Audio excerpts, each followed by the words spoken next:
And the 7-day forecast, fog eventually breaks up a little bit this afternoon, just enough sunshine to allow temperatures to recover into the 70s. Fog and cooler temperatures may linger though at the beaches, and it rolls back in, thickens tonight for the New Year's Eve and New Year's Day celebrations. Keep that in mind. Updates in the weather app. Isolated rain chances New Year's Day, Wednesday as well. Go ahead and plan for rain though. Thursday into Friday, heading into the weekend, we will clear it out and cool it down. More in the WTOC weather app.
Fog returns to the forecast tonight. More on WTOC.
Well, good Monday morning, everyone. Welcome to the News Now. I'm Cyria Sandlin. Happy New Year's Eve. Many of you waking up to a pretty foggy morning in above average temperatures. It is humid and sticky out there. So just how warm will it get today, Cutter? Oh, it's going to be a warm one. You know, they kind of play into each other, Syria. Typically this time of year, late fall, early winter, you get a warm up. It tends to come with fog. That is certainly the case this morning. 1/2 mile visibility in Savannah, near zero. St. Simons, that's an update. That is an update. And a 1/2 mile visibility in Jessup. Notice the grays. Everyone is seeing fog this morning. Dense fog advisory is in effect until 10 a.m.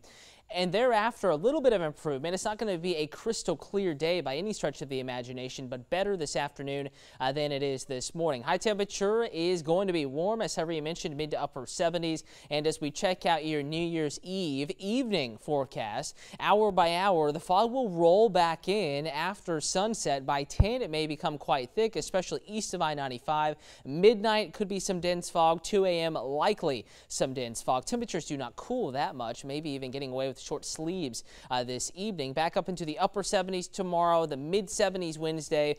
Just beyond this 7-day forecast, we're going to keep those low isolated rain chances going, but actually increase them Thursday into Friday. And I have improvement coming for the weekend. Again, gorgeous weather is on the way. We just have to be patient for it. I'm timing it out, and I'll have a more detailed look at this evening's weather coming up in the digital weather now, a forecast at 11 a.m.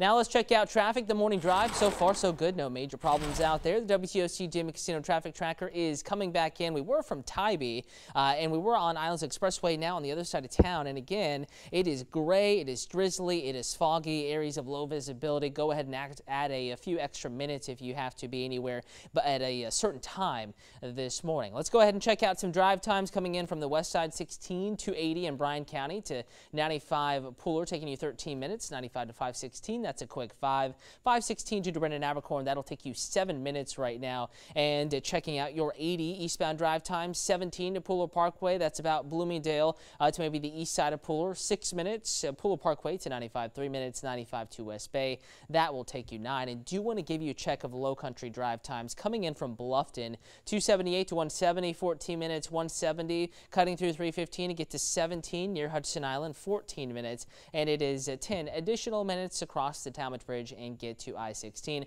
Reminder, current traffic conditions. If there are any incidents, you can always get the latest in the bottom of the WTOC weather app. Syria. Well, 6 people face charges related to a deadly shooting in Appling County. The GBI says those 6 people followed Dennis Bryant and his girlfriend to the Key West Inn in Baxley. They believe Bryant was involved in some type of incident Saturday night. Rocky and Red Wheeler are accused of shooting Bryant while he was unpacking his car. Baxley police also arrested Gabrielle Labaco, Catherine Zipperer, and Daisy Lott. A man named Luis Torres was shot during the confrontation and is in police custody at the hospital. Investigators are looking into what happened to lead up to all of this. Meanwhile, Savannah police want to know what led to a deadly shooting on the east side. They say 23-year-old Stephon Wright was shot Saturday night somewhere near the intersection of Iowa Street and Treat Avenue. Police were only called when Wright showed up at the hospital. He had been driven there in a personal car. Wright died late Saturday night. No word on if SPD has any suspects or leads in the case. Well, tonight, many people are going to be hitting the town and celebrating the start of 2019. Zach Logan joining us now live on River Street this morning, where Savannah's biggest New Year's Eve party will be taking place. Zach, is anyone already celebrating? Well, Syria, good morning. Police say that the biggest question you should be asking yourself right now is how are you going to get home after your New Year's Eve celebrations? They say go ahead and make someone the designated driver, either sign up or download one of the rideshare apps like Uber or Lyft. But whatever you do, police say do not get behind the wheel if you have been drinking. We spoke with Savannah police and they say they'll once again be partnering with Georgia State Patrol to make sure the roads are safe this New Year's Eve. SPD says they have a robust traffic unit that will be out in full force looking for any signs of drunk driving. According to the Governor's Office of Highway Safety, New Year's Eve is one of the biggest drinking holidays of the year. So with so many drinks being consumed tonight, many agencies will be partnering together to watch over the roads. The Georgia State Patrol, which has always been a fabulous partner, and we work together, and a lot of times they will work the approach streets, you know, I say streets, you know, the highways, 16, 516, Ogeechee Road, 95, and also in South Carolina. And if you are still looking for plans on this New Year's Eve, you could always come down here to River Street for their Up the Cup celebration. They'll be watching the cup as it rises to the top at midnight. Reporting live on River Street this morning, Zach Logan, WTOC News. And if River Street isn't your vibe, you can bring in the new year on the beach on Tybee Island. There will be fireworks that you can watch from the pier when the clock strikes midnight, or you can bring in the new year at City Market's New Year's Eve celebration from 9 p.m. to 1 a.m. Live outdoor music continues throughout the evening, and restaurants are open to help you celebrate. Meanwhile, like we said, we don't want anyone drinking and driving. AAA is offering its tow-to-go service once again this year.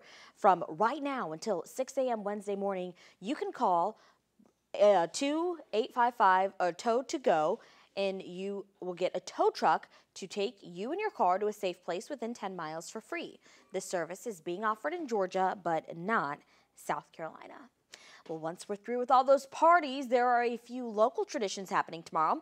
You can join thousands of people braving the cold waters of the ocean. The Tybee Polar Plunge starts at noon. The jump costs $25 for adults and $15 for kids. All registration proceeds go to preserving the historic Tybee Post Theater. Also tomorrow is the 10th annual Pelican Plunge. That's at 1 p.m. at Hunting Island State Park. The Hunting Island Plunge benefits the South Carolina State Parks Discover Carolina Education Program. Now, of course, we're expecting good weather, so you shouldn't freeze if you plan on jumping.